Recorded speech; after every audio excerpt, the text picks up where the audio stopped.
اب یہاں سوال یہ پیدا ہوتا ہے کہ 7ویں صدی یعنی 7th سینچری کے عرب میں رہنے والے شخص یعنی پروفٹ محمد صلی اللہ علیہ وسلم جنہوں نے کبھی ڈیپ ڈائیونگ نہیں کی، کبھی سمندر کے نیچے نہیں گئے، تو انہیں سمندر کی تہ میں جلنے والی آگ کا پتہ کیسے چلا؟ اس وقت نہ کوئی سمرسیبل تھا، نہ کوئی آکسیجن سلنڈر، اور نہ ہی انسان 20 میٹر سے زیادہ نیچے جا سکتا تھا۔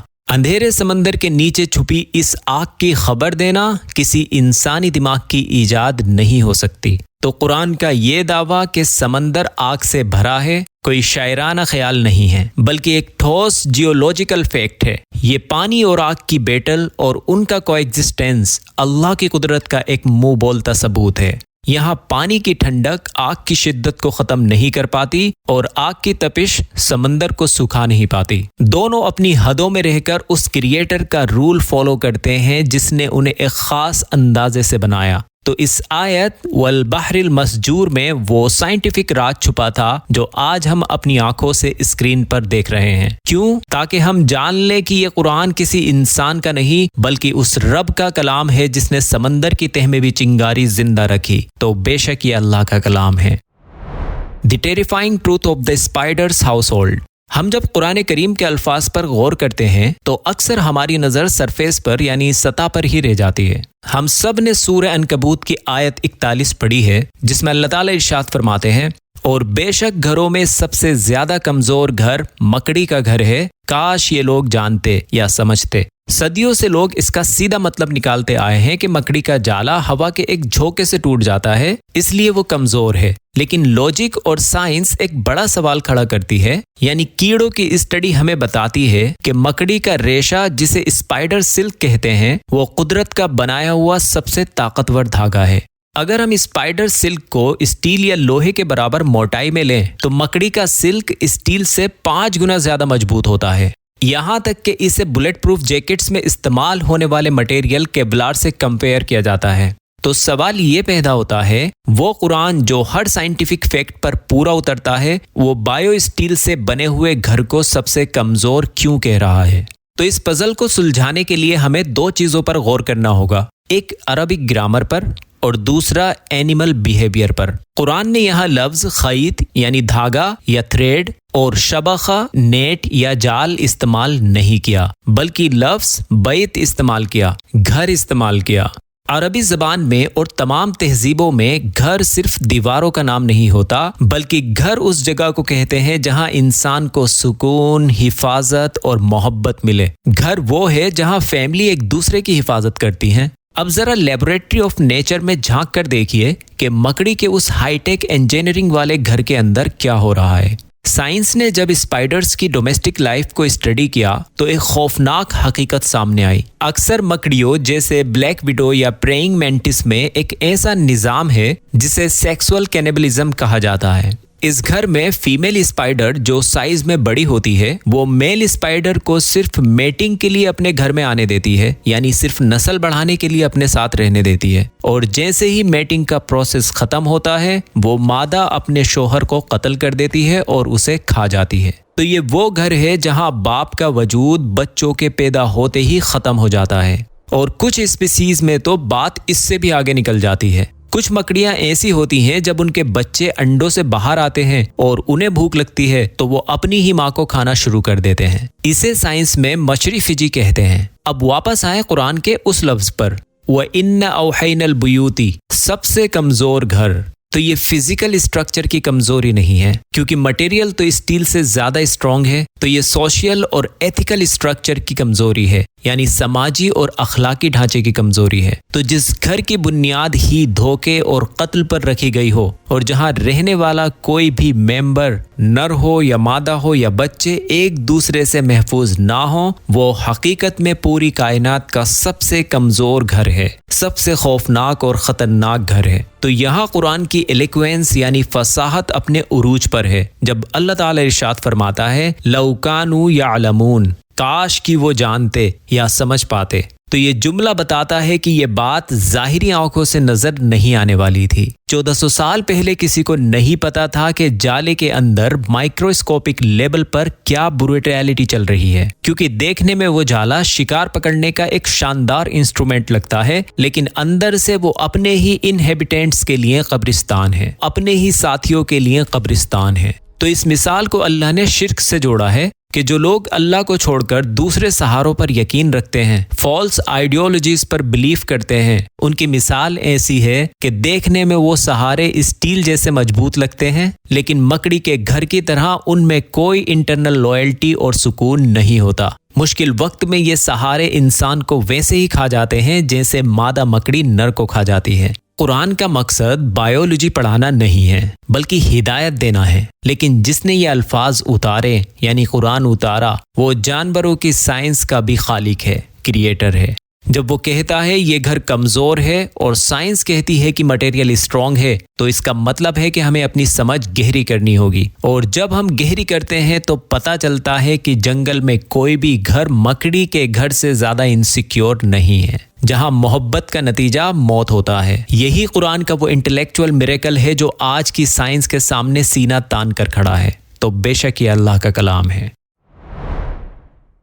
قرآن مجید صرف تلاوت کی کتاب نہیں ہے، بلکہ یہ تفکر اور تدبر کرنے کی دعوت دیتی ہے، یعنی سوچنے کی، غور و فکر کرنے کی دعوت دیتی ہے۔ سورہ غاشیہ کی آیت نمبر 17 میں the creator of the universe نے ہیومن کانشیسنیس کو ایک عظیم چیلنج دیا۔ افلا ينظرون الى الابل کیف خلقت، کیا یہ لوگ اونٹ کی طرف نہیں دیکھتے کہ اسے کیسے پیدا کیا گیا، یعنی کیسا اس کا ڈیزائن ہے، کیسا دکھتا ہے، ہر چیز۔ یہاں ایک سوال ذہن میں آتا ہے کہ اللہ تعالیٰ نے شیر کی ہیبت یا چیتے کی رفتار کا ذکر کیوں نہیں دیا، یا ہارس کی رفتار کا ذکر کیوں نہیں کیا؟ اللہ تعالیٰ نے ایک ایسے جانور کا سلیکشن کیا جو ظاہری طور پر بھدا اور سست لگتا ہے۔ تو حقیقت یہ ہے کہ جب ماڈرن سائنس اونٹ کی اناٹمی یعنی جسمانی ڈھانچے کو اسٹڈی کرتی ہے تو وہ حیران رہ جاتی ہے۔ یہ کوئی عام جانور نہیں ہے بلکہ ایکسٹریم انوائرمنٹ سروائیول مشین ہے۔ اگر ہم اونٹ کو بایولوجیکل انجینئرنگ کا ماسٹر پیس کہیں تو غلط نہیں ہوگا، کیونکہ اس کا ہر ایک انگ، ہر ایک باڈی پارٹ ایک ایسے پرپس کے لیے ڈیزائن کیا گیا ہے جہاں انسانی ٹیکنالوجی بھی ہار مان جاتی ہے۔ جب ہم اونٹ کو شپ آف دا ڈیزرٹ کہتے ہیں تو یہ صرف ایک محاورہ نہیں ہوتا۔ جس طرح ایک سب مرین کو پانی کے اندر رہنے کے لیے ڈیزائن کیا جاتا ہے، اسی طرح اللہ تعالیٰ نے اونٹ کو ایک ایکسٹریم ہیٹ اور ڈیڈلی سینڈ اسٹارم کے لیے ڈیزائن کیا ہے۔ اس کی آنکھوں کی بناوٹ ہی لے لیجئے۔ آج کا انسان ریت سے بچنے کے لیے مہنگے گوگلز پہنتا ہے، لیکن اللہ تعالیٰ نے اونٹ کو پیدائش سے ہی نیچرز گوگلز دیے ہیں۔ اس کی آنکھوں پر 2 نہیں بلکہ 3 پلکیں ہوتی ہیں۔ جو تیسری پلک ہے وہ نکٹیٹیٹنگ میمبرین کہلاتی ہے۔ یہ شیشے کی طرح ٹرانسپیرنٹ ہوتی ہے۔ جب ریگستان میں طوفان آتا ہے تو ہم اپنی آنکھیں بند کر کے اندھیرے میں ہو جاتے ہیں، مگر اونٹ وہ ٹرانسپیرنٹ پلک گرا دیتا ہے۔ وہ ریت کو روک لیتی ہے اور روشنی کو اندر آنے دیتی ہے، یعنی وہ طوفان میں بھی اپنا راستہ صاف دیکھ سکتا ہے۔ تو کیا یہ ٹیکنالوجی بلائنڈ ایوولوشن کا نتیجہ ہو سکتی ہے؟ بالکل نہیں۔ اب ذرا اس کی ناک کے انجینئرنگ ماڈل پر غور کیجئے۔ ہمارے اور آپ کے لیے ناک بند کرنا ممکن نہیں ہے جب تک ہم اپنے ہاتھ کا استعمال نہ کریں، لیکن اونٹ کی ناک کے مسلز ایسے ڈیزائن کیے گئے ہیں کہ وہ جب چاہے اپنے نوسٹرلز کو لوک کر سکتا ہے تاکہ باریک ریت سانس کی نلی میں نہ آ جائے۔ اچھا، آپ نے اونٹ کو تو دیکھا ہی ہے، اس کی کمر کے اوپر ایک موٹا سا کھوپ دیکھا ہوگا جس کے بارے میں ایک بہت بڑی غلط فہمی ہے۔ صدیوں سے لوگ سوچتے تھے کہ اس میں پانی ہے، لیکن سائنس نے بتایا کہ یہ پانی کی ٹنکی نہیں بلکہ فیول ٹینک ہے۔ یہ خالص چربی یعنی فیٹ کا ڈھیر ہے۔ اس میں کمال کی انجینئرنگ دیکھیں کہ دوسرے جانوروں کی پوری باڈی پر فیٹ ہوتا ہے جو گرمی کو روکتا ہے، لیکن کیونکہ اونٹ کو شدید گرمی میں رہنا ہے، اس لیے اللہ تعالیٰ نے سارا فیٹ ایک جگہ ہمپ میں جمع کر دیا تاکہ پورے جسم سے ہیٹ آسانی سے نکل سکے، اور جب کھانا نہیں ملتا تو یہ ہمپ کا فیٹ انرجی میں کنورٹ ہوتا ہے اور تب اس پروسیس سے میٹابولک واٹر بنتا ہے۔ یہ ایک چلتی پھرتی فیکٹری ہے۔ اور آخر میں اس مشین کے ٹائرز یعنی اس کے پیروں کو دیکھیں۔ اگر آپ ایک گھوڑے کو ریت پر چلائیں گے تو اس کے پیر دھس جائیں گے، لیکن اونٹ کے پیروں میں اللہ نے کشن گدیاں رکھی ہیں۔ جیسے ہی یہ پیر زمین پر رکھتا ہے اس کا پنجہ پھیل جاتا ہے تاکہ سرفیس ایریا بڑھ جائے اور وہ ریت میں دھسنے سے بچ جائے۔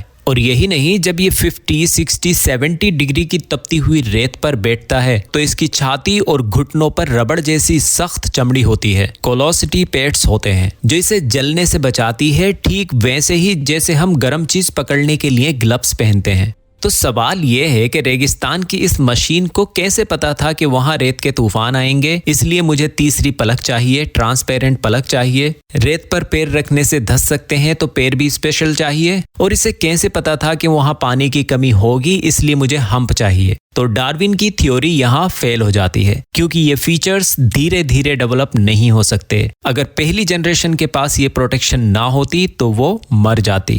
یہ اس بات کا کھلا ثبوت ہے کہ اسے یہیں کے لیے بنایا گیا ہے، ڈیزائن کیا گیا ہے، اور بنانے والا وہی رب ہے جس نے سورہ غاشیہ میں فرمایا کیف خلقت، کہ کیا تم لوگ غور نہیں کرتے کہ اونٹ کو کیسے بنایا؟ تو جب اس کا بنانے والا اس پر غور کرنے کو کہتا ہے تو یہ کوئی چھوٹی بات نہیں ہے۔ تو جب ہم اونٹ کو دیکھیں تو ہمیں صرف ایک جانور نہیں دکھنا چاہیے، بلکہ اللہ کی قدرت کی ایک منہ بولتی نشانی دکھنی چاہیے۔ ہم جب پہاڑوں کے بارے میں سوچتے ہیں تو ہمارے ذہن میں عام طور پر ایک ہی رنگ آتا ہے، مٹی جیسا بھورا، براؤن یا پتھریلا یعنی گرے کلر۔ لیکن جب خالق کائنات، the creator of the universe, جس نے ان پہاڑوں کو زمین پر گاڑا، ان کی تعریف کرتا ہے تو وہ کسی جیولوجسٹ کی طرح ان کی کمپوزیشن اور پگمنٹیشن کی بات کرتا ہے۔ آئیے سورہ فاطر کی آیت نمبر 27 پر غور کرتے ہیں، جہاں اللہ سبحانہ و تعالیٰ نے قدرت کا ایک کلرفل ماسٹر پیس بیان کیا ہے۔ کیا تم نے نہیں دیکھا کہ اللہ آسمان سے پانی اتارتا ہے، پھر اس سے ہم مختلف رنگوں کے پھل نکالتے ہیں، اور پہاڑوں میں بھی سفید اور لال لکیریں ہوتی ہیں، اور کچھ گہری سیاہ بھی ہوتی ہیں یعنی کالی بھی ہوتی ہیں۔ یہاں سب سے پہلے ہمیں لفظ جدد کو سمجھنا ہوگا۔ عربک ڈکشنری میں جدد جدہ کی جمع ہے، جس کا مطلب ہوتا ہے راستے یا دھاریاں، اسٹریکس۔ ماڈرن جیولوجی میں اسے ہم اسٹراٹا یا سیڈیمنٹری لیئرز کہتے ہیں۔ آج جب ہم کسی پہاڑ کو کاٹتے ہیں یا کینین دیکھتے ہیں تو ہمیں وہاں چٹانوں کی لیئر بائی لیئر دھاریاں نظر آتی ہیں۔ یہ لیئرز لاکھوں سالوں میں مختلف منرلز کے جمنے سے بنتی ہیں۔ قرآن نے صدیوں پہلے پہاڑوں کے لیے جدد یعنی اسٹریک کا لفظ استعمال کر کے ہمیں اشارہ دیا کہ پہاڑ صرف ایک ٹھوس پتھر نہیں، بلکہ مختلف پتھروں کا، مختلف لیئرز کا کمبینیشن ہے۔ اب ذرا قرآن کے بتائے گئے 3 بنیادی رنگ اور ان کی جیولوجیکل ریزن پر غور کریں۔ جیولوجیکلی سفید پہاڑ عام طور پر لائم سٹون یعنی چونا پتھر، ماربل یعنی سنگ مرمر یا چاک سے بنے ہوتے ہیں۔ اس میں کیلشیم کاربونیٹ کی مقدار زیادہ ہوتی ہے۔ دنیا بھر میں وائٹ کلفز اور ڈوبر یا ماربل ماؤنٹینز اس کی بہترین مثال ہے۔ اور دوسرا سرخ یعنی ریڈ، لال رنگ ان پہاڑوں میں پایا جاتا ہے جہاں آئرن اور یعنی لوہا یا ہیمیٹائٹ موجود ہو۔ جب چٹانوں میں موجود آئرن ہوا کی آکسیجن سے ملتا ہے تو آکسیڈیشن ہوتی ہے، جیسے جنگ لڑنا، جس سے ریڈ سینڈ سٹون وجود میں آتا ہے۔ امریکہ کا گرانڈ کینین اور جارڈن کا پیٹرا اس کی زندہ مثال ہے۔ اور تیسرا رنگ ہے گہرا کالا۔ یہاں قرآن نے صرف اسود یعنی بلیک نہیں کہا، بلکہ غرابیب کا لفظ لگایا جو عربی میں اس رنگ کو کہتے ہیں جو کوے کی طرح چمکدار اور گہرا کالا ہو۔ جیولوجی میں یہ وہ پہاڑ ہے جو اگنیس راکس یعنی والکینک مٹیریل سے بنے ہیں، جیسے باسالٹ۔ یہ پہاڑ زمین کے اندر سے نکلے ہوئے لاوے کے جمنے سے بنتے ہیں، اس لیے ان کا رنگ انٹینس بلیک ہوتا ہے۔ لیکن اس آیت کا سب سے حیران کن پہلو وہ ہے جہاں اللہ تعالی ارشاد فرماتے ہیں جدد، ایسی دھاریاں جن کے رنگ مختلف ہیں۔ اگر آپ انٹرنیٹ پر جا کر چائنا کے جھانگئی ڈینگشیا لینڈ فارم یا پیرو کے رینبو ماؤنٹین کی تصویریں دیکھیں تو آپ دنگ رہ جائیں گے۔ وہ پہاڑ ایسے لگتے ہیں جیسے کسی نے قدرتی برش سے ان پر لال، پیلی، سفید اور اورنج دھاریاں بنا دی ہوں۔ وہاں زمین کی اسٹراٹا اتنی ایویڈنٹ ہے کہ انسان کی آنکھیں یقین نہیں کر پاتی۔ تو 1400 سال پہلے جب عربوں نے ایسے رنگین پہاڑ کبھی دیکھے ہی نہیں تھے، کیونکہ عرب کے پہاڑ اکثر براؤن یا بلیک ہیں، اور قرآن نے جدت کا ذکر کر کے یہ ثابت کر دیا کہ بتانے والا کسی خاص علاقے کا ریزیڈنٹ نہیں ہے بلکہ پوری زمین کا مالک ہے۔ تو یہاں سوچنے کی بات یہ ہے کہ جیولوجی نے 19 اور 20 سینچری میں آ کر ہمیں یہ بتایا کہ راکس کی کلاسیفیکیشن ان کے رنگ اور منرلز کے حساب سے ہوتی ہے، اور قرآن نے 7 سینچری میں ہی منرلز کی بنیاد پر پہاڑوں کو کلاسیفائی کر دیا تھا۔ تو قرآن نے سفید ماؤنٹین یعنی کیلشیم بیسڈ پہاڑ بتایا، ریڈ اور سرخ پہاڑ یعنی آئرن بیسڈ پہاڑ بتایا، اور کالے پہاڑ یعنی کاربن وولکینک بیسڈ پہاڑ بتایا۔ تو کیا یہ ڈیٹیلز کسی ایسے شخص کی طرف سے آ سکتی ہیں جس کے پاس کوئی جیولوجیکل لیب نہیں تھی؟ ہرگز نہیں۔ یہ اس مصور کا بیان ہے جس نے ایٹم کے اندر الیکٹرانز سے لے کر پہاڑوں کی بلندیوں تک ہر چیز میں رنگ اور پروپورشن رکھا ہے۔ جب ہم ان ریمبو ماؤنٹینز کو دیکھتے ہیں تو ہمارا ایمان سبحان اللہ کہے بنا نہیں رہ سکتا کہ بے شک زمین کے سینے پر کھینچی یہ لکیریں آسمانی کتاب کی سچائی کی گواہی دے رہی ہیں۔ تو دوستو، ہم نے سمندر کی گہرائی میں جھانکا، ہم نے ریگستان کی سرزمین پر اونٹ کی انجینئرنگ دیکھی، اور ہم نے پہاڑوں کی جیولوجی کو پرکھا۔ ان تمام چیزوں میں ایک چیز کامن تھی، ڈیزائن۔ اکثر ہمیں سکھایا جاتا ہے کہ یہ کائنات کاسمک ایکسیڈنٹ یا کو انسیڈنس کا نتیجہ ہے، لیکن جب آپ اونٹ کی تیسری پلک کو دیکھتے ہیں یا مکڑی کے کمپلیکس بیہیویئر کو اسٹڈی کرتے ہیں، اور جب آپ دیکھتے ہیں کہ سمندر کے اندر آگ اور پانی کیسے بیلنس مینٹین کرتے ہیں، تو سائنس مجبور ہو جاتی ہے یہ ماننے پر کہ یہ سب رینڈم نہیں ہو سکتا، پیچھے کوئی ہے جو اس آرکیسٹرا کو کنڈکٹ کر رہا ہے۔ قرآن ہمیں فزکس یا بایولوجی سکھانے نہیں آیا، مگر اس نے ان سائنس کا ذکر اس لیے کیا تاکہ انسان کریشنز کو دیکھ کر کریٹر کو پہچان سکے۔ تو امید ہے آج کے اس ایپیسوڈ نے بھی آپ کی نالج اور آپ کے ایمان دونوں میں اضافہ کیا ہوگا۔ تو سائنس اینڈ سائن کا یہ 7واں ایپیسوڈ یہاں ختم ہوتا ہے، اور 8ویں ایپیسوڈ کا انتظار کیجئے جو ہم جلدی لے کر آئیں گے۔ اللہ حافظ۔